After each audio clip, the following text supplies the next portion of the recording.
I played the role of a simple truck driver to protect my family, hiding my special forces background. Caught my wife texting, "The Russian assassins will make it look like an accident, then we'll split his million inheritance." She's about to learn why they called me the Ghost. Chapter 1. Beneath the surface. The diesel engine's rhythmic rumble filled the cab of Jericho Jax Kincaid's 18-wheeler as he navigated the empty Montana highway. His calloused hands gripped the steering wheel with practice to ease, each mile adding to the 1,000 he'd logged since trading in his tactical gear for a trucker's license 5 years ago. A notification chimed from his phone mounted on the dashboard. His daughter Daisy's face lit up the screen. She'd sent a video of herself performing in her school play. The corners of his mouth lifted slightly as he watched the 8-year-old deliver her lines with confidence. She was the light of his life, the reason he'd walked away from his former identity as the Ghost. One of the most lethal operatives in Black Ops history. "That's my girl," he muttered, his voice rough from hours of silence. The solitude of long-haul drive suited him, gave him time to maintain the careful walls between his past and present. No one in Oak Haven knew about the missions, the kills, the perfectly executed operations that had earned him his codename. Here, he was just another trucker trying to provide for his family.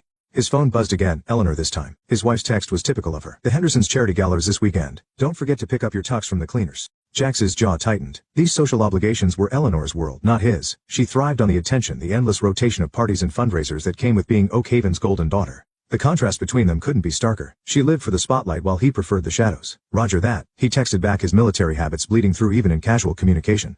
The radio crackled with updates about road conditions ahead. Jax adjusted his route mentally, calculating arrival times and fuel stops. This precision, this constant awareness, it wasn't just professional dedication. It was ingrained from years of operations where the smallest detail could mean life or death. His truck CB radio came to life. "Breaker 19, this is Big Mike. Got a situation up ahead at mile marker 147 Jax. Roadworks got traffic backed up about a mile. Copy that, Big Mike? Much obliged." Jax's response was automatic, but his mind was already processing alternate routes. He'd mapped every back road in Montana during his one stone year of driving, another habit from his former life. As he downshifted to take the upcoming exit, memories of his training surfaced unbidden. The weight of a rifle in his hands, the tension before a breach, the perfect stillness required for a long-range shot. He pushed them away, focusing on the road ahead. His satellite phone chirped, the secure line he'd kept despite his retirement. Only 3 people had this number, all from his past life. He let it ring twice before answering. "Secure," he stated flatly. "Ghost." The voice belonged to Marcus Chun, his former handler. "Just checking in. There's chatter about some new players in your area. Russian outfit, moving in from the coast." Jax's expression didn't change, but his grip on the wheel tightened. "Appreciate the heads up. Still retired? Copy that. Stay frosty." The line went dead. The warning stirred something in Jax's gut, an instinct he'd learned to trust. He'd noticed small changes in Oak Haven lately. New faces at Eleanor's parties, whisper conversations that stopped when he approached. His wife had been different too, more distracted, checking her phone constantly. At first he dismissed it as paranoia, the hypervigilance that never quite left you after years in the field. But now his truck's computer beeped, indicating it was time for a mandatory rest break. Jax pulled into a truck stop, going through the motions of logging his hours and securing his cargo. As he walked into the diner, he noticed a black SUV with tinted windows parked in the far corner of the lot. The same model he'd seen outside his house last week. The waitress approached his booth with coffee. "The usual, hon?" "Thanks, Marie." He positioned himself to keep both exits in view. Another habit he couldn't shake. While waiting for his food, Jax pulled up the feed from his home security cameras on his tablet. Eleanor was in the kitchen talking animatedly on her phone. He activated the directional microphone he'd installed months ago. Just a precaution, he told himself then. "Can't keep stalling," Eleanor was saying, her voice tight with frustration. "We need to move soon. The window won't stay open forever." The voice on the other end was too muffled to make out, but Eleanor's response was clear. "He suspects nothing. Just stick to the plan." Jax's face remained impassive as he closed the feed, but inside something shifted. The instincts he'd suppressed for 5 years roared back to life.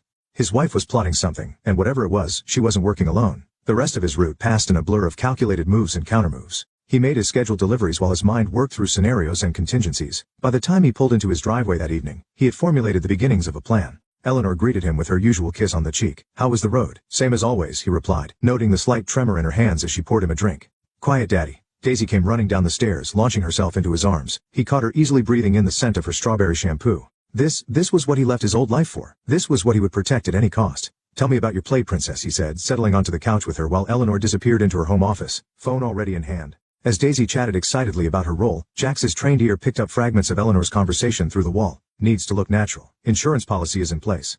2 million split 3 ways. His daughter's voice brought him back. "Are you listening, Daddy?" "Always, sweetheart." He smiled, but his mind was already shifting gears, preparing for what needed to be done. Someone was threatening his family, his peace. They would learn why he'd earned the name Ghost, and why even hardened operators still spoke of him in whispers. Later that night, after Daisy was asleep, Jax sat in his home office surrounded by monitors showing various security feeds. Eleanor had gone to bed early, claiming a headache. He pulled up her phone records. A number in particular caught his attention, called multiple times over the past month. A quick trace showed it registered to a shell company. Amateur, he thought. They had no idea who they were dealing with. His satellite phone vibrated. Another text from Chun. "Package delivered. Storage unit 227, usual protocol." Jax waited until 2 a.m. before driving to the storage facility on the outskirts of town. Unit 227 contained a black duffel bag with everything he needed to become the Ghost again. Weapons, surveillance equipment, documents. Jeanette always known this day might come. As he loaded the bag into his truck, a memory surfaced of his last mission. The target had begged for mercy, offered $1 million to spare his life. Jax had put a bullet in his head without hesitation. That's who he was, who he'd have to be again. His phone lit up with a text from Eleanor. "Don't forget the gala this weekend. Love you." Jax deleted the message without responding. The woman he'd married, the mother of his child, had made a fatal mistake. She'd forgotten or never known what he was capable of. The Ghost was back, and this time the mission was personal. Chapter 2, The Lover's Game. Cyrus Thorne adjusted his Italian silk tie in the mirror of his penthouse suite, admiring the reflection of success staring back at him. At 45 he'd mastered the art of appearing wealthy without flaunting it. Understated Rolex, bespoke suits that whispered rather than shouted money. It was this refined image that had first caught Eleanor Kincaid's attention at the Oak Haven Country Club 6 months ago. His phone buzzed with a text from Eleanor. "Jay leaving for 3-day route tomorrow. Meet at usual place?" A smile played across his features as he typed back. "Counting the hours, darling." The usual place was a rundown cabin deep in the woods outside town, a property he'd purchased through one of his shell companies. Eleanor had balked at first, preferring the luxury of high-end hotels, but Cyrus had convinced her of the need for discretion. What she didn't know was that every moment of their tryst was recorded, every confession and pillow talk carefully archived, leverage in case things went south, and they always went south eventually. His other phone, the burner, chimed with a message from Dmitry Volkow. "Payment overdue. Interest accumulating. Meeting required." Cyrus's jaw clenched. The Russians were getting impatient, and with good reason. He borrowed heavily to maintain his facade of wealth, betting everything on his biggest score yet, Eleanor Kincaid and her husband's fortune. "Schedule set for next week." "Proceed as discussed," he replied, keeping it vague. No need to mention the plan to eliminate Jax Kincaid and split his life insurance payout. The less said over text the better. His intercom buzzed. "Mr. Thorne? Mrs. Kincaid is here to see you. Send her up." He quickly closed the banking app showing his mounting debts. Eleanor swept into his office like she owned it. Designer heels clicking against marble floors. "We need to talk about the timeline." "Good morning to you too, darling." He moved to kiss her, but she stepped back. "This isn't a social call. Jax is acting strange lately. Different, like he's watching me." Cyrus poured them both a drink. "He's a trucker, Eleanor. What could he possibly suspect?" "You don't know him like I do." She paced the room, agitation clear in every movement. "There's something about him sometimes. Moments when he's not just the simple man I married." "You're being paranoid." Cyrus handed her a glass of bourbon. "Everything's proceeding exactly as planned. The Russians are in position. The insurance policy is bulletproof. And in weeks you'll be a very wealthy widow." Eleanor took a long sip. "And us, after it's done, perish like we discussed or anywhere else you desire." He stepped closer, running a finger along her jaw. "The world will be our playground." She leaned into his touch, but her eyes remained troubled. "I saw him in his office last night reviewing security footage. He's installed new cameras." This gave Cyrus pause. Recently, within the last month, he said it was because of break-ins in the neighborhood, but she shook her head. "Sometimes I catch him watching me when he thinks I'm not looking. Not like a husband watches a wife. Like he's studying at Target." "Listen to yourself." Cyrus laughed, but something cold settled in his stomach. "Your husband is a truck driver. The most exciting thing in his life is choosing which route to take to Denver." Maybe Eleanor finished her drink, but I did some digging. Called some contacts from my father's law firm. Maybe Eleanor finished her drink, but I did some digging. Called some contacts from my father's law firm. "There's nothing on Jax before he moved to Oak Haven. No records, no history. It's like he didn't exist." Cyrus moved to his computer, pulling up the background check he'd run when he'd first targeted Eleanor. He was in the military, special forces, honorable discharge. "It's all here. Show me the actual documents." He scrolled through the file, frowning. What he'd taken for thorough documentation now seemed suspiciously thin. Service records that provided no specific details. Commendations with crucial information redacted. "I should go." Eleanor stood abruptly. "Jax will be home soon. We'll discuss this more at the cabin tomorrow." After she left, Cyrus made a call to his contact in military intelligence. "I need everything you can find on Jericho Kincaid, and I mean everything." "That'll cost extra," the contact replied. "Money's no object." He ended the call and walked to the window, staring out at the Montana landscape. Something about this wasn't sitting right. He'd run 100 of cons over the years, separated dozens of wealthy women from their fortunes. This should have been simple. A bored trophy wife, a distant husband, $2 million in life insurance right for the taking. So why did he feel like he was being watched? His burner phone buzzed again. "Volkov, meeting, tonight, non-negotiable." Cyrus cursed under his breath. The Russian hadn't been part of the original plan, just a necessary evil when Eleanor's spending habits had exceeded his available funds. Now he was in deep to the mob, and they were getting anxious about their return on investment. He texted back coordinates for a meeting spot, then opened his safe and removed a Glock 19. Better safe than sorry. The meeting place was a deserted parking lot behind an abandoned mall. Volkov arrived in a black Mercedes flanked by 2 guards built like brick walls. "Mr. Thorne." Volkov's accent was thick, his smile anything but friendly. "We grow concerned about our investment." "Everything's on schedule," Cyrus assured him. 2 weeks max schedule changes. Tonight, Cyrus felt sweat bead on his forehead. "That's not possible. The insurance policy has a suicide clause. It needs to look like an accident, and that takes planning." Volkov stepped closer. "You owe us $3 million, Mr. Thorne, plus interest." "My associates grow impatient." "Weeks," Cyrus countered. "Give me weeks and you'll have instead of." The Russian studied him for a long moment. 2 weeks, then we do things our way." He turned to leave, then paused. "Oh, and Mr. Thorne, we looked into this husband you plan to eliminate. You should do the same." might find it illuminating. Cyrus drove home in a daze, his mind racing. He'd assumed Jax Kincaid was a simple mark, a nobody he could eliminate without consequence. But Eleanor's concerns and Volkov's cryptic warnings suggested otherwise. His phone rang as contact from military intelligence. "You need to pull out," the contact said without preamble. "Whatever you're planning with Kincaid, drop it." "What did you find?" "Nothing. And I mean nothing. No records. No history. No trace. It's like someone went through and systematically no. It isn't. Not for certain agencies, not for certain operators." The contact paused. "Look, I can't tell you more. Just walk away. Some ghosts are better left alone." The line went dead, leaving Cyrus staring at his phone in growing horror. What had he gotten himself into? His regular phone chimed with a text from Eleanor. "Jay acting strange again. Found him in the garage at 3 a.m. Said he was working on his truck but nothing was wrong with it. We need to move faster." Cyrus didn't respond. He was too busy pulling up everything he had on Jax Kincaid, looking for something, anything he might have missed. The more he dug, the more questions emerged. How had a simple trucker afforded a state-of-the-art security system? Why did he always seem to know when he was being watched? And most troubling of all, why did none of his military contacts want to talk about him? A new text from Eleanor. "Are you there? We need to talk. It's important." Cyrus ignored it, focused on his computer screen. He'd found something, a heavily redacted mission report from 10 years ago. Most of it was blacked out, but one phrase caught his eye. Operative designated ghost successfully eliminated target. His blood ran cold as pieces started falling into place. The way Jax moved, his attention to detail, the growing sense that they weren't the hunters in this game, but the prey. "Oh shit," he whispered. "What have we done?" Chapter 3. Seeds of Conflict. Jack sat in his darkened home office, multiple monitors casting a blue glow across his face. The security feed showed Eleanor in the kitchen. Phone pressed her ear as she paced back and forth. He'd upgraded the system's audio capabilities last week. Now every word came through with crystal clarity. "I don't care what you think," Eleanor hissed into the phone. "The accounts are empty and the bank is asking questions. You promised me this would be simple." Jax's fingers flew across the keyboard tracing the call. A burner phone registered to a dead address in Helena. Amateur hour. His own secure phone vibrated. Another update from Chun. "Russian activity increasing in your sector. Volkov's people making moves." The name triggered a memory. Dmitry Volkov. A ghost from his past. 5 years ago in a warehouse in Kiev, Jax had put 2 rounds in Volkov's chest. The body was never found. Now his organization was here in his backyard. A new window popped up on his center monitor. Eleanor's text messages intercepted in real time. "Meeting tonight. Usual place. We need to discuss the Russian problem." The message was to Cyrus Thorne. Jax pulled up Thorne's financials. The man projected wealth, but his accounts told a different story. Massive debts, multiple loans from shell companies that all trace back to the Russian mob. The pieces were falling into place. His wife and her lover were desperate, drowning in death, and they'd found a solution. His $2 million life insurance policy. Eleanor's voice drifted up from the kitchen. "No, I haven't found the documents yet. I've searched his office twice but there's nothing. It's like his past doesn't exist on paper." Jax allowed himself a small smile. Of course there were no documents. The ghost didn't leave paper trails. A notification flashed. Motion sensor triggered in the driveway. The cameras showed a black SUV pulling up. Cyrus Thorne stepped out, straightening his expensive suit. Eleanor opened the door before he could knock. "Are you insane? Coming here? We need to talk. Now." Cyrus pushed past her into the house. Jack switched to the kitchen camera, increasing the audio gain. "The Russians are getting impatient," Cyrus said, running a hand through his hair.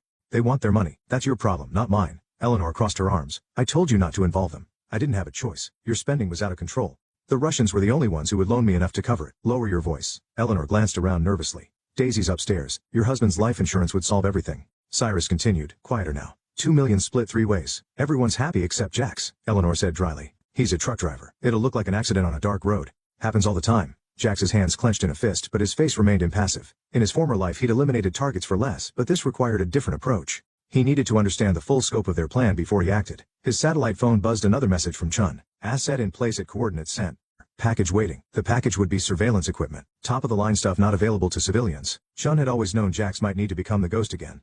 A small sound at his office door made him turn. Daisy stood there in her pajamas, clutching her stuffed rabbit. "Daddy, I heard voices." Jax quickly switched off the monitors. "Just work stuff, princess. Can't sleep?" She shook her head, dark curls bouncing. "Will you read me a story?" "Of course." He scooped her up, breathing in her innocent scent. This was why he'd left his old life, to give her something pure, untouched by violence. Now his wife and her lover were threatening that. They'd regret it. He carried Daisy back to her room, tucking her in with practiced care. "Which story tonight?" "The one about the princess who saves herself," she said sleepily. As he read, his trained ear picked up the front door closing, Cyrus leaving. Eleanor's heels clicked on the stairs shortly after. "Everything okay?" she asked from the doorway, voice honey sweet. "Just fine," Jax replied, not looking up from the book. Daisy had trouble sleeping. "You're such a good father." She came closer, placing a hand on his shoulder. He noticed the slight tremor in her fingers, the fear she was trying to hide. Good. She should be afraid. Later, after both Eleanor and Daisy were asleep, Jax drove to the coordinates Sean had sent. The surveillance equipment was exactly what he needed. Directional microphones, thermal cameras, motion sensors. He spent the rest of the night setting up observation posts around the cabin where Eleanor met Cyrus. By dawn, every approach was covered. Every conversation would be recorded. His phone chimed with his next delivery route. 3 days on the road. Perfect cover for what needed to be done. He called Chin one last time. I need everything you have on Volkov's organization. Current structure, operations, weak points. Already compiling it, Chin replied. You sure you want to go down this road? Jax thought of Eleanor and Cyrus plotting his death, of the Russians they'd involved in their scheme. Most of all he thought of Daisy, innocent and pure. They brought this on themselves, he said quietly. Time to remind them who they're dealing with. Copy that, Ghost. Assets standing by. Jax ended the call and headed home. Eleanor would be waking up soon, ready to play her role as the loving wife. He'd play along for now, but the seeds of conflict had been planted, and soon they would bear bitter fruit. His enemies would learn why even hardened operators spoke of the Ghost in whispers. The game was on. Chapter 4. Exposing the web. The orange glow of dawn crept across Jax's computer screens as he reviewed the surveillance footage from the past week. His truck sat idle in the driveway. He called in a maintenance delay to his dispatcher. The time for playing passive observer was over. You're sure about this? Chen's voice crackled through a secure line. Once you start, there's no going back. They crossed the line first, Jax replied, his voice cold as he typed commands into his terminal. Send the files. Encrypted documents began flooding his screen. Financial records, phone logs, surveillance photos. Each piece meticulously gathered over months of patient observation. He watched Eleanor and Cyrus dig their own graves, and now it was time to push them in. His first target was Cyrus's business empire. A few keystrokes sent anonymous tips to the SEC about irregular trading patterns.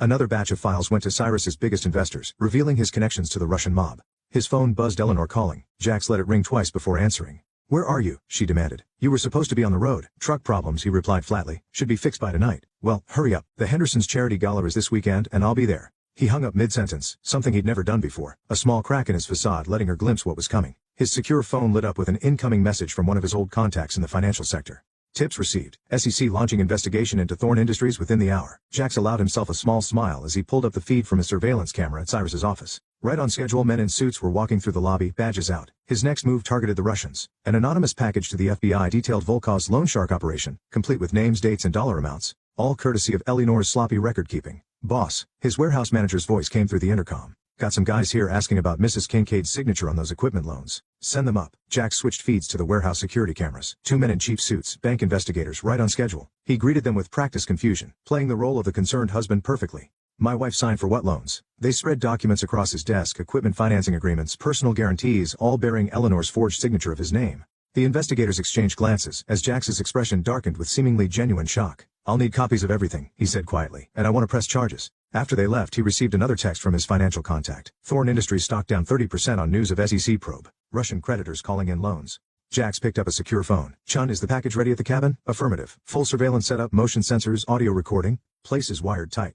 Good. They'll run there when it starts falling apart. I want everything on tape. He pulled up the feed from his home security system. Eleanor was pacing in the kitchen. Phone pressed to her ear. What do you mean frozen? She was saying. That's my personal account. Another screen showed Cyrus in his office, face red as he shouted at someone off camera. I don't care what the SEC says. Nothing leaves this building. Jax's personal phone buzzed with a text from Eleanor. Banking error. Need to discuss urgently. He didn't respond. Instead, he activated the next phase. Emails to Eleanor's social circle revealing her mounting debts and desperate schemes. The carefully crafted image she'd built was about to shatter.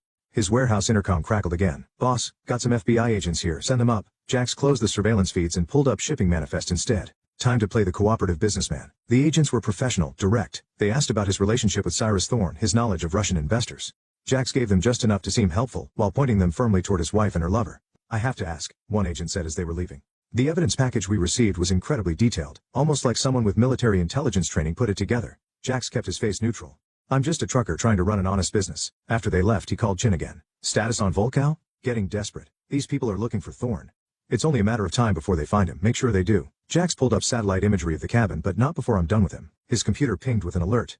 Eleanor's car was moving, headed toward the cabin, right where he wanted her. The pieces were falling into place. His enemies were about to learn why the Ghost was feared in shadows few civilians ever glimpsed. His personal phone lit up with another text from Eleanor. Please call me. It's important. Jax deleted it without responding. The time for words was over. A final check of his monitor showed Cyrus barricaded in his office, Eleanor speeding toward the cabin, and FBI agents entering Volkov's legitimate businesses with warrants in hand. The web was tightening. Soon his prey would start to struggle. And then his secure phone buzzed. Chin again. Ghost Satcom picked up Russian radio traffic. What were team incoming? ETA 6 hours. They're hunting Thorn. Let them come. Jax stood checking his weapons with practiced efficiency. But they'll find I got to him first. The hunt was on, and the Ghost was back in his element. His enemies had brought this on themselves, choosing the wrong man to betray. Now they would learn exactly why that was a fatal mistake. Chapter 5. The Price of Betrayal. The cabin security feed showed Eleanor pacing frantically, phone pressed to her ear. Jax watched from his mobile command center, parked half a mile away in the dense Montana woods. This isn't happening, she was saying, voice cracking. Everything's frozen, accounts, credit cards, even my trust fund. Calm down, Cyrus's voice replied through the speaker. We knew this might happen. That's why we have contingency plans. Contingency plans? Eleanor laughed bitterly. You mean the ones falling apart right now? The SEC is crawling through your office. The Russians want their money. And my husband. She paused. Something's wrong with Jax. He's different. He's a trucker, Cyrus snapped. Focus on what matters. The life insurance policy is worthless if we can't make it look like an accident. Eleanor slammed her hand on the table. And now I can't even access my own money to pay the Russians. Jax's secure phone vibrated. Ghost, Chen's voice was urgent. Russian wet work team just grabbed one of Thorne's lieutenants. They're moving faster than expected. Location, Industrial District, old warehouse on 5th. Jax checked his weapons again. Maintain surveillance. Let me know if they move on the cabin. Copy that. But Ghost, they're not being subtle anymore. This could get messy. That's the plan. Jax ended the call and switched back to the cabin feed. Eleanor was still arguing with Cyrus. We need to meet now. Are you insane? Cyrus's voice was strained. The FBI is watching my building, then come to the cabin? We need to figure this out. Silence filled the line before Cyrus responded. Fine. Give me an hour. Jax allowed himself a small smile. The prey was gathering exactly where he wanted them. His personal phone lit up with a text from Eleanor. Where are you? Please come home. We need to talk. He deleted it without responding. The time for talking had passed the moment she plotted his death. The cabin's perimeter sensors pinged movement on the access road.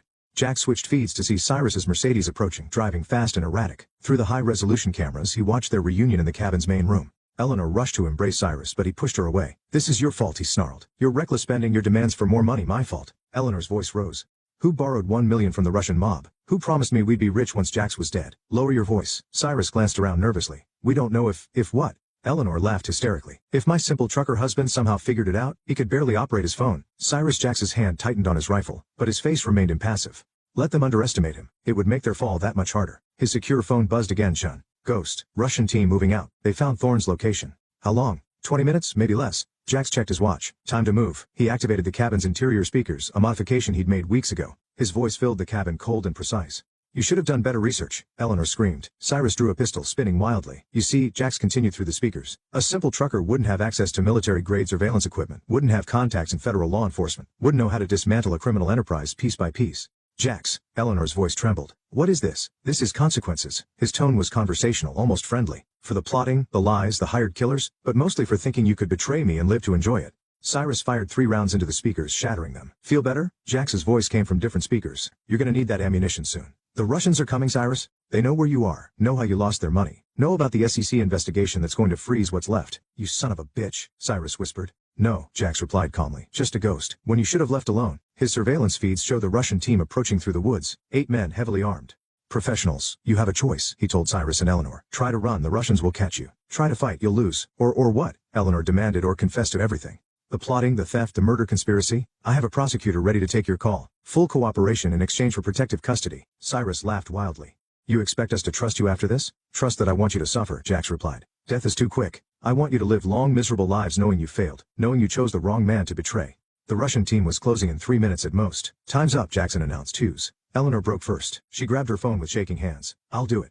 I'll confess. Eleanor, don't. Cyrus raised his pistol toward her. The rifle shot seemed to come from nowhere, blasting the weapon from his hand in a spray of blood and bone. That was your last mistake. Jax's voice was ice. Eleanor, make the call. Cyrus, the Russians can have what's left of you. He switched off the speakers as Eleanor dialed with trembling fingers. Through his scope he watched Cyrus cradle his ruined hand, face contorted with pain and fury. Right on schedule, the Russians breached the cabin's perimeter. Jax settled in to watch through his cameras as justice, brutal, unforgiving justice, took its course. The ghost vengeance was only beginning. Chapter 6, The Reckoning. The Russian tactical team moved surrounding the cabin in a standard infiltration pattern. Through his surveillance feeds, Jax watched them prepare to breach. Just as his preposition cameras recorded Eleanor's hysterical confession to the prosecutor. It was all my idea. She sobbed into her phone. The life insurance, the Russians, everything. I convinced Cyrus to help me kill my husband. Cyrus lunged for her, rage distorting his features. Shut up. The cabin's doors burst inward before he could reach her. The Russians flowed in with mechanical efficiency, weapons trained. Mr. Thorne, their leader, spoke with a thick accent. Mr. Volkov sends his regards. Cyrus backed away, holding up his uninjured hand. Wait, I can explain. No explanation needed. The Russian smiled coldly. You lost our money. Now we take compensation. Eleanor screamed as they grabbed Cyrus, but the team's leader silenced her with a sharp gesture. Mrs. Kincaid, our business is not with you. Yet, Jax's voice filled the cabin again. The lady has diplomatic immunity, comrade. She's cooperating with federal authorities. The Russian's eyes narrowed. Ghost, I wondered if you were involved. Hello, Victor. Still running Volkov's errands? After you killed him in Kiev, someone had to maintain order. Victor signaled his men to secure Cyrus. We have no quarrel with you, Ghost. Give us Thorne, we disappear. Take him. But remember, the woman is under my protection now. Cross that line and Kia will look like a training exercise. Victor nodded sharply. Understood. Come, Mr. Thorne, we have much to discuss. Cyrus struggled as they dragged him toward the door. Eleanor, tell them it wasn't my fault. But Eleanor was still talking to the prosecutor, confessing years of financial fraud and murder conspiracy between sobs. Jack switched his view to the exterior cameras, watching the Russians load a bound and struggling Cyrus into their vehicles. Victor paused at the last car. Ghost, a professional courtesy. Volkov's son runs the organization now. He remembers Kia. Then he should remember to stay out of my territory. Victor smiled thinly. I will convey your message, Ghost. The vehicles pulled away, leaving Eleanor alone in the cabin, still pouring out her confession. Federal agents are en route, Jax informed her through the speakers. Don't do anything stupid. She looked up, tears streaking her makeup. Why like this, Jax? Why not just kill us? Because death is too easy. His voice was devoid of emotion. I want you to live with what you've done. To wake up every morning in a cell remembering how you failed. I'm sorry, she whispered. No, you're sorry you got caught. Jax's tone could have frozen hell. The mother of my child plotted my murder. The woman I trusted tried to have me killed for money. There's no forgiveness for that. Her shoulders slumped in defeat. What about Daisy? You lost the right to ask about her the moment you chose money over her father's life. Sirens wailed in the distance. FBI and tactical teams approaching. Goodbye, Eleanor. Jax's voice was final. Enjoy federal prison. He killed the cabin's power as the first FBI vehicles arrived. Through his scope he watched them take her into custody, reading her rights as she continued to sob out her confession. His secure phone buzzed. Chun. Ghost. Russian team just crossed the county line, headed for their private airfield. And Cyrus looking pretty rough. They're taking him to have a chat with young Volkov. Jax nodded slightly. Make sure our friends in the FSB know about the flight plan. I want Volkov's entire operation exposed. Already done. Ghost. Chin paused. You okay? I'm fine. And he was. The rage that had driven him was gone, replaced by cold satisfaction. The Ghost is going back into retirement. For real this time, copy that. Chin now. Jax began breaking down his surveillance equipment with practiced efficiency. Eleanor would spend decades in federal prison. Cyrus would wish for death long before Volkov's son granted it. The Russians would be too busy dealing with FSB raids to threaten his territory again. His phone lit up with a text from Boone. Daisy's safe at my place. She's asking for you. Jax typed back, on my way. 1 hour. He performed a final sweep of his surveillance position, erasing all traces of his presence. The ghost work was done. Now it was time to be a father again. The drive to Boone's remote ranch took 40 minutes. Jax used the time to process everything. The betrayal, the revenge, the cold satisfaction of justice served. He protected his daughter and eliminated threats to her future. That's what mattered. Boone met him at the door, 6.5 feet of solid muscle with a gentle smile. She's sleeping. Had her practice some self-defense moves to tire her out. Thanks, brother. Jax clasped his friend's massive hand. For everything, anytime. Boone's expression turned serious. Eleanor, in custody, singing like a bird to federal prosecutors. Cyrus, having an educational conversation with the Russians about paying his debts. Boone nodded slowly. And you? I'm good. Jax minute. The ghost did what needed doing. Now I just want to be Daisy's father. Speaking of which, Boone grinned. Someone's not as asleep as we thought. Daisy stood in the doorway rubbing her eyes. Daddy. Jax knelt, opening his arms. She ran into them, burying her face in his chest. This was worth everything he'd done. Can we go home? She asked. Not tonight, princess. He stroked her hair. We're having a sleepover at Uncle Boone's. That okay? She nodded against his chest. Is mommy coming? No, sweetheart. Jax kept his voice gentle. Mommy had to go away for a while. Because she was mean? Jax exchanged looks with Boone. How much did she understood? Yes, he said finally. Because she was mean. But you don't have to worry about that. Daddy's here. And I'm not going anywhere. Promise? Promise. He held her tight, breathing in her innocent scent. Want to show me what Uncle Boone taught you? She brightened immediately. He showed me how to break a hold and run away. Did he now? Jax raised an eyebrow at his friend, who shrugged. Start him young, Boone said. Better to have it and not need it. Jax watched as Daisy demonstrated her moves, her face serious with concentration. She was strong like her father. She'd survive this, grow stronger from it. His secure phone buzzed one last time. Chun. Ghost. It's done. FSB raided Volkov's organization. Eleanor's confession is ironclad. Cyrus. Well, let's just say he's learning about consequences. Copy that. Jax kept his voice low. Shut it down. All of it already happening. Ghost Protocol Alpha? Everything wiped. No traces. Thanks, John, for having my back. Always. Give my best to the little one. Jax deleted the message thread and powered down the secure phone. The ghost could rest now. His enemies were dealt with. His daughter was safe. Daddy, Daisy called. Watch this move. I'm watching, princess. He smiled, fully present in this moment. The past was settled. Justice served. Tomorrow would bring new challenges. Explaining to Daisy why her mother was gone. Rebuilding their life together. Staying vigilant for any lingering threats. But that was tomorrow. Tonight he was just a father watching his daughter. Grateful for the second chance to keep her safe and show her a better way. The ghost had done his work. Now Jax could focus on what really mattered. Being the father Daisy deserved, and ensuring she grew up strong enough to never be a victim. His revenge was complete, served cold and merciless as his training demanded. His enemies would live with their choices, their betrayal earning them fates worse than death. The ghost could rest. Jax had a daughter to raise. Chapter 7. Aftermath of Chaos. News of Eleanor Kincaid's arrest dominated Oak Haven's local news cycle. The headline in the Montana Daily read, "Local socialite arrested for murder plot against husband." The article detailed her confession, the financial fraud, and her connection to the Russian mafia through her lover Cyrus Thorne. In his office at the trucking company, Jax reviewed the surveillance feeds one last time before wiping them clean. His phone buzzed with a message from Chun. FBI's closing in on Volkov's operation. They're requesting our files. Send them, Jax replied. But sanitize my involvement. He turned to the window, watching his trucks move through the yard. The business had become his legitimate front, but now he could focus on making it something more, something clean for Daisy's future. His computer pinged with an alert. Eleanor's preliminary hearing was scheduled for next week. The evidence was overwhelming. Recorded conversations, financial records, the confession she'd given under pressure at the cabin. The prosecutor was confident she'd serve at least 20 years. Boone's massive frame filled the doorway. Got a minute? Jax nodded, gesturing to the chair across his desk. Daisy's asking questions. Boone said without preamble, about Eleanor, about what happened to the cabin. What did you tell her? That her mother made bad choices and has to face consequences. Boone leaned forward, but she's smart, Jax. She knows there's more. Jax's jaw tightened. She's 8 years old. She's your daughter, and she's stronger than you think.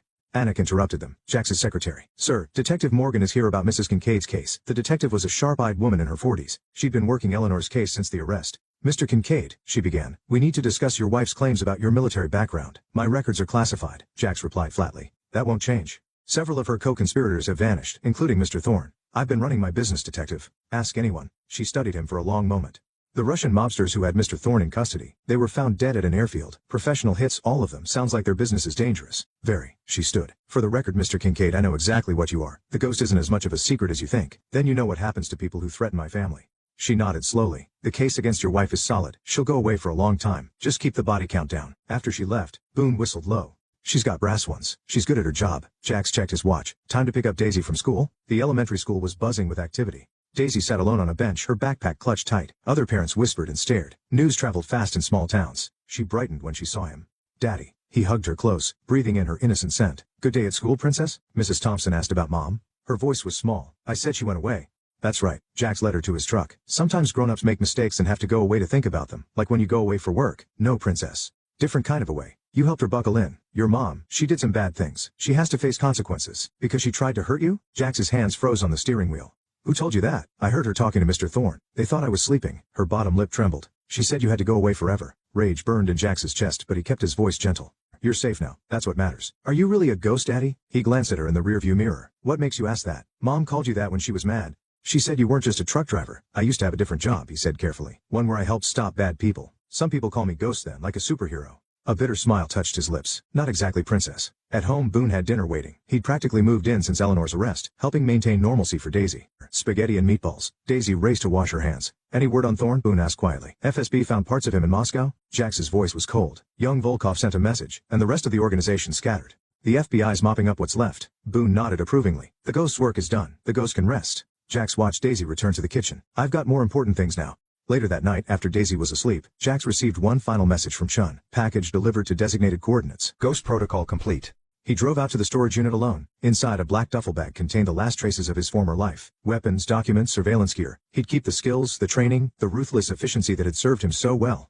But the ghost tools could rest. His phone buzzed. A text from Eleanor's lawyer requesting a meeting. He deleted it without responding. She'd made her choice. Chosen money over family, betrayal over loyalty. Now she could live with the consequences. The ghost had taught them all, why he'd earned his reputation, why even hardened operators spoke his name in whispers. But Daisy needed her father more than the world needed the ghost. He locked the storage unit and drove home to his daughter. Chapter 8, The Ghost's New Dawn. 6 months after Eleanor's arrest, Jack stood in his expanded office, reviewing plans for the trucking company's new warehouse. The business was growing legitimately this time, built on hard work, rather than violence. The construction crew can start next week, his operations manager reported. Should add 30% to our capacity. Good. Jack signed the approval forms and the new safety protocols implemented across the fleet. Drivers are complaining about the extra checks, but safety isn't negotiable. Jack's tone ended the discussion. His secretary buzzed in. Sir, your daughter's school is on line 1. Daisy had been struggling since Eleanor's conviction. Despite therapy and Jax's constant presence, the betrayal had left marks. Mr. Kincaid, the principal sounded concerned. There was an incident. Daisy's fine, but we need you to come in. He found Daisy sitting outside the principal's office, knuckles scraped raw. What happened, princess? She looked up, eyes fierce. Tommy said Mom was a criminal who tried to kill you, so I hit him. Pride and concern warred in Jax's chest. We don't solve problems with violence. You did. Her voice was quiet but firm. With Mr. Thorne, the principal cleared her throat behind them. Jax turned, keeping his face neutral. Mr. Kincaid, while we understand Daisy's situation, we can't condone fighting. It won't happen again. He squeezed Daisy's shoulder. Will it? She shook her head, but her eyes still blazed with that familiar determination. His determination. Later at the boxing gym Boone had set up in their garage, Jax watched his daughter attack the punching bag with focused fury. Channel it, he instructed. Control the rage. Don't let it control you like you did. She threw another combination. When Mom betrayed you, who told you about that? I heard Uncle Boone talking. She stopped punching, faced him directly. He said you were cold, calculating, that you destroyed them without mercy. Jax considered his words carefully. When someone threatens your family, you handle it, but there are right ways and wrong ways. Is that why you didn't kill them? Mom and Mr. Thorne, death is quick, he said softly. Some people deserve to live with what they've done. She nodded, understanding beyond her years. Teach me to be strong like you, Daddy, not weak like her. He showed her how to throw a proper cross, his heart aching and swelling simultaneously. She was so much like him. The determination, the focus, the unwillingness to accept betrayal. That night, Boone brought over steaks and news from his contacts. Eleanor's appealing her sentence, he reported while Daisy was upstairs with her homework. Let her try. Jack sipped his whiskey. The evidence is solid. She's claiming coercion, says he threatened her. The prosecutor has her recorded confession, and Cyrus's body just turned up in Moscow.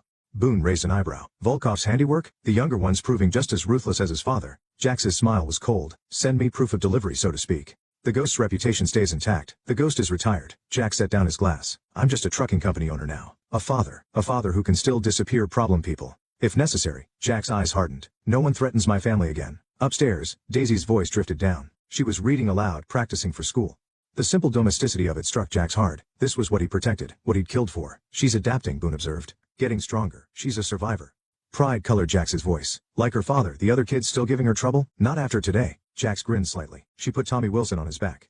Perfect form, too. Boone laughed. That's my girl. The ghost's daughter indeed. She'll be better than the ghost, Jax said softly. Stronger, smarter, but without the darkness. You sure about that? Boone gestured upstairs. She's got your fire, brother, your ruthlessness when crossed. Then I'll teach her to control it, to use it right. Later, tucking Daisy into bed, Jack saw that familiar steel in her eyes. Daddy, will Mom ever come back? No, Princess. She made her choice. Good. She hugged her stuffed rabbit tight. I like it better with just us. You, me, and Uncle Boone. He kissed her forehead, throat tight. Me too, baby. Me too. Chapter 9. Echoes of the past. 3 years passed. Daisy grew into a confident 11-year-old, excelling in school and the martial arts classes Jackson enrolled her in. The trucking company prospered, expanding across 3 states. The ghost legend faded to whispers in dark corners of the intelligence community. Occasionally, Chin would send updates about Eleanor still in prison, appeals denied, or the Volkov organization, thriving under the son's brutal leadership. But Jax filed them away unread, until one morning when his secure phone buzzed, a code he hadn't seen in years. Ghost. Chen's voice was urgent. We have a situation. I'm retired. It's about Daisy. Jax's blood froze. Talk. Eleanor made a deal with the feds, trading information about certain operations, including Kiev. She doesn't know anything about Kiev. She knows enough to point them in the right direction, and her lawyer's pushing for reduced sentence, supervised visits with Daisy. The pen in Jax's hand snapped. No, there's more. Young Volkov has been asking questions. About you, about Daisy. He blames me for his father. With reason. Chun paused. Ghost, this isn't over. Jax stood, moving to the window. In the parking lot, Daisy was showing Boone a new kick she learned in class. She moved with her father's grace. Her mother's beauty turned too. Send me everything, he ordered. Files, surveillance, all of it already done. Ghost protocol reactivated. No. Jax watched his daughter execute a perfect roundhouse kick. This isn't the ghost. This is a father protecting his child. He ended the call as Daisy and Boone came inside. Did you see? She asked excitedly. Sensei says I'm ready for the advanced class. That's great, Princess. He hugged her close, breathing in her familiar scent. Why don't you go get cleaned up for dinner? After she ran upstairs, Boone's expression turned serious. I know that look. What's wrong? Eleanor's making moves, and Volkov's son is asking questions. Christ, Boone ran a hand over his face. What's the play? I handle it. Jax's voice was steel, quietly. Finally the ghost. No, the ghost killed for country, for duty. This is different. A father's vengeance. A father's protection. Jax checked his watch, called Chun. Tell him to activate contingency protocol Sierra. The nuclear option? You sure? Eleanor threatened my daughter. Volkov threatened my family. His eyes were cold. No more half measures. That night after Daisy was asleep, Jax made 2 calls. The first ensured Eleanor's deal would disappear along with any chance of reduced sentence or visitation. The second put in motion events that would keep young Volkov too busy with internal problems to pursue old vendettas. The next morning he took Daisy to school as usual. Daddy? She asked as they pulled up. Are you okay? You seem worried. He smiled, genuine warmth replacing the cold calculation of the night before. I'm fine, Princess. Just business stuff, ghost stuff. No. He touched her cheek gently. Father stuff. The most important job I have. She hugged him tight. Love you, Daddy. Love you too, Princess. He watched her run inside, confident and strong. She'd never know about the choices made in darkness. The blood spilled to keep her safe. She'd never see the ghost's ruthless efficiency deployed one final time to protect her future. She'd only know her father's love as fierce and uncompromising as the man himself. The ghost was truly gone now, laid to rest in the name of something far more important than vengeance or duty. A father's love, a daughter's future, a new dawn built on the ashes of the past, but reaching toward something brighter. Jax drove to his office, ready to face whatever came. Not as the ghost, not as the ruthless operative who'd earned whispered respect in Shadow Wars, just a father. The most dangerous thing he'd ever been. Epilogue, 10 years later. The Montana sun glinted off Kincaid Transport's new corporate headquarters in downtown Oak Haven. The one small trucking company had grown into a transportation empire spanning 12 states with over 500 trucks and 2,000 employees. In his top-floor office Jericho Jax, Kincaid reviewed quarterly reports while monitoring a different kind of intelligence on his secure tablet. At 52, his hair had traces of gray but his body remained combat-ready. His mind razor-sharp. Old habits died hard. Uncle Boone's here, his assistant announced through the intercom. Jax minimized the surveillance feeds as Boone's massive frame filled the doorway. Time had weathered the former operative but hadn't diminished his presence. She passed. Boone announced without preamble. Jax allowed himself a small smile. Top of her class? Naturally, youngest graduate in Quantico's history. Boone settled into a reinforced chair. They're already talking about fast-tracking her to special operations. Daisy Kincaid, now 18, had followed neither her mother's path of social climbing nor her father's shadow career. Instead, she'd forged her own way, graduating high school at 16, completing her criminal justice degree in 2 years, and entering the FBI academy with scores that broke records. She sent an update. Boone continued. Eleanor's latest appeal was denied. She still got 12 years minimum. Jax nodded. His ex-wife had spent the last decade trying to reduce her 25-year sentence, but the evidence remained ironclad. The ghost's work was thorough, and young Volkov, still running his operation in Moscow, but he's got other concerns now. That information you leaked about his connection to certain political figures, Boone grinned. Let's just say he's too busy staying alive to worry about old vendettas. The intercom buzzed again. Sir, your daughter's on line 1. Jax picked up the phone, putting it on speaker. Congratulations, Agent Kincaid. Thanks, Dad. Daisy's voice was confident professional, though it's still just trainee Kincaid for a few more weeks. Not for long, Boone called out. Your scores are already legendary at the Bureau. Uncle Boone, you're supposed to keep that quiet, but they could hear her pride. Dad, are you still coming to graduation? Wouldn't miss it. Jax checked his calendar. The company jet's already booked. The other trainees still can't believe my dad's just a trucking company owner. They could hear her smirk. If they only knew, and they never will, Jax said firmly. The ghost stays buried. I know, Dad. Besides, I'm making my own name now. After the call ended, Boone studied his old friend. She's something else, Jax. You did good with her. She did good with herself. Jax stood moving to the window. Despite everything, his secure phone buzzed Chen's weekly update. Eleanor had attempted to send another letter to Daisy, which had been intercepted as usual. The younger Volkov's power in Moscow was crumbling, thanks to carefully leaked intelligence. And most importantly, no one had connected rising FBI star Daisy Kincaid with the legendary operative known as the Ghost. The company's annual charity gala is next week, Boone mentioned. The one benefiting at-risk youth? Jack's not it. After Eleanor's arrest, he'd channeled significant resources into helping children from broken homes. The Kincaid Foundation now supported dozens of programs across the country. Daisy wants to speak at it, Boone continued. Share her story, carefully edited of course. She's old enough to make that call. Jax returned to his desk. She understands operational security better than most agents twice her age. A notification popped up on his screen. Motion sensors triggered at one of his outlying properties. He pulled up the feed to see federal agents executing a search warrant at the old cabin where Eleanor's confession had been recorded. Cold case unit, Boone observed reading over his shoulder. Still trying to piece together what happened to Cyrus Thorne? They won't find anything. Jax's voice held absolute certainty. The ghost doesn't leave traces. No. But Daisy might find something when she gets assigned to the FBI's organized crime unit. Boone raised an eyebrow. You know that's where she's heading. She'll find exactly what the evidence shows. A corrupt businessman who crossed the Russian mob and paid the price. Jax's tone ended that line of discussion. His computer pinged with another alert. Facial recognition had picked up Eleanor in the prison yard during her daily exercise period. 10 years had not been kind to her. The beautiful socialite was gone, replaced by a bitter woman who'd lost everything to her own greed. Still monitoring her? Boone asked quietly. Always. Jax closed the feed. She threatened my family once. Never again. A knock at the door interrupted them. Jax's head of security. Sir, the advance team has finished sweeping Quantico for the graduation ceremony. All clear. Good. Jax had insisted on his own security assessment. Trust only going so far. Maintain surveillance until we leave. After the man left, Boone chuckled. Some things never change. Can't afford to let them. Jax pulled up another set of files, intelligence reports from his network of former operators. Threats don't end just because the ghost retired. The ghost retired. The father never will. Boone stood. Speaking of which, Daisy's favorite pizza place in D.C. is still open. Thought we could surprise her after graduation. Jax smiled slightly. Already made reservations. Their conversation was interrupted by another call. Chun. This time with an urgent update. Ghost. The old codename came naturally in crisis. We have movement in Moscow. Young Volkov's people found one of our old dead drops. They're asking questions about Kyiv. Handle it. Jax's voice was iced permanently already in motion. But Ghost, they might trace it back to Daisy. No, they won't. Jax's tone could have frozen hell because there won't be anyone left to trace it. After ending the call, he turned to Boone. Feel like a trip to Moscow? For Daisy? Always. Boone cracked his knuckles. The ghost's last dance? No. A father protecting his daughter. Jax checked his watch. Have the jet ready in an hour. That evening before departing, Jax called Daisy one last time. Just checking in before a business trip, he said casually. Proud of you, princess? Thanks, Dad. She paused. Be careful in Moscow. His breath caught. What makes you think, Dad? Her voice held amusement. I'm about to be an FBI agent. Remember? I can connect dots. Daisy. It's okay. I know why you do what you do. Why you've always done it. Her voice softened. Love you, Dad. Love you too, princess.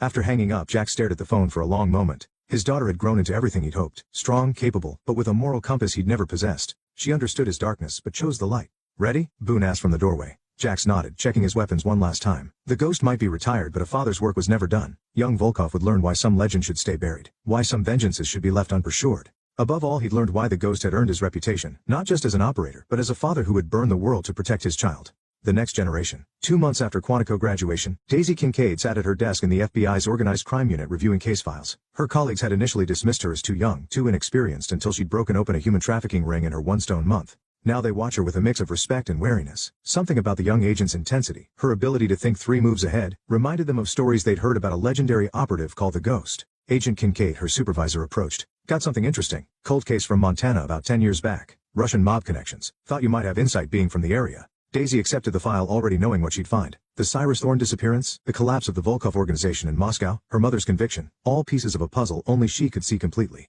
I'll look into it, she said professionally. After work she drove to her apartment in her FBI-issued vehicle. Her father had offered to buy her something flashier, but she'd insisted on making her own way. Her secure phone, a gift from Uncle Chun, buzzed with an encrypted message. Moscow situation resolved. Your father sends his love. She smiled slightly, deleting the message. The ghost might be retired, but Jericho Kincaid would never stop protecting his family. She'd made peace with that years ago. Her regular phone rang. Boone. Hey kiddo, up for some training this weekend? Always. She'd never stop practicing the combat skills they'd taught her. Dad coming? Should be back from his business trip by then. They both knew what that meant. The recent news about certain Russian criminals meeting unfortunate ends hadn't surprised either of them. How's he really doing, Uncle Boone? Good. Focused on the company, the foundation, keeping busy. Boone paused, still monitors the prison feeds though. Daisy's jaw tightened. Eleanor's latest appeal had included another attempt to contact her, claiming maternal rights, as if plotting to murder her father gave her any right to motherhood. She can't hurt us anymore, Daisy said firmly. Dad made sure of that he did. Boone's voice held pride. You're a lot like him, you know, the good parts and the dangerous ones, those two. But you use them better than he did. Legally, after hanging up, Daisy reviewed her latest case files. Human traffickers, drug cartels, organized crime. She hunted them all with her father's ruthless efficiency, but through official channels. Her computer pinged with an alert. One of her unofficial searches had found something. A former associate of Cyrus Thorne had surfaced in Canada, making noise about writing a book. She considered calling her father, then decided against it. She could handle this herself legally but firmly. The ghost daughter had her own methods now. Opening her FBI laptop, she began composing a report linking the would-be author to several open investigations. By morning he'd be too busy dealing with federal subpoenas to write anything. Her father had taught her well. There were many ways to fight darkness. She'd chosen to do it in the light. Full circle, in his Montana home office, Jax reviewed the latest intelligence from his network. The Moscow situation was permanently resolved. The last traces of young Volkov's organization scattered to the winds. No one would threaten Daisy through that channel again. His security feeds showed Boone in the gym, preparing for their weekend training session with Daisy. The facility had been upgraded over the years, but still contained that old punching bag where his daughter had first learned to channel her anger into strength. The ghost skills tempered by a father's love, passed down to a new generation. But Daisy had taken those lessons and forged her own path, using them to protect others through legitimate means. A notification popped up, Eleanor's latest psychiatric evaluation from prison. She'd finally stopped trying to contact Daisy, accepting that some bridges couldn't be rebuilt. Some betrayals couldn't be forgiven. Jax closed the file without reading it. The past was settled. His focus remained where it had always been, protecting his family's future. His phone buzzed with a text from Daisy. Got a big case. Might need some unofficial insight. Dinner soon? He smiled slightly. The ghost might be retired, but a father's work never ended, and he wouldn't have it any other way. Name the time and place, princess, he replied. I'm always here for you. In the end, that was his true legacy. Not the ghost's fearsome reputation, not the business empire he'd built, but the daughter he'd raised, strong, principled, and unafraid of either darkness or light. The ghost could rest. Jericho Kincaid, father and protector, lived on. And there you have it. Another story comes to an end. What did you think? I'd love to hear your thoughts in the comments below. If you enjoy this story, consider joining our community by following. It means the world to us. For more stories like this one, check out the recommended videos on screen, and I'll see you there.